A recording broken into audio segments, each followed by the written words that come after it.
আসসালামু আলাইকুম ফেসবুকবাসী। আজকে আমি অনেক খুশি, আলহামদুলিল্লাহ।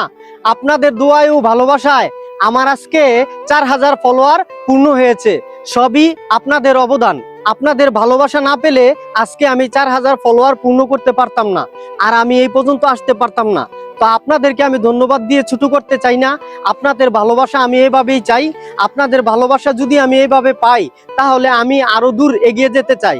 আপনাদেরকে সুন্দর সুন্দর ভিডিও দিতে আমাকে উৎসাহিত করবেন, এই আশায় আপনাদের কাছে কামনা করছি। আপনারা যেমন আমাকে ভালোবাসেন, আমিও আপনাদেরকে আমার অন্তর থেকে ভালোবাসি, অনেক অনেক ভালোবাসি, যা আমি বলে বুঝাতে পারবো না। আপনারা আমাকে যেইভাবে ভালোবাসা দিয়েছেন, আশা করি সেইভাবে আমাকে ভালোবাসা দিয়ে যাবেন। আর আমি আমার সর্বোচ্চটা দিয়ে আপনাদের জন্য চেষ্টা করব, আপনাদেরকে বিনোদন দেওয়ার জন্য। ইনশাল্লাহ সকলেই ভালো থাকবেন।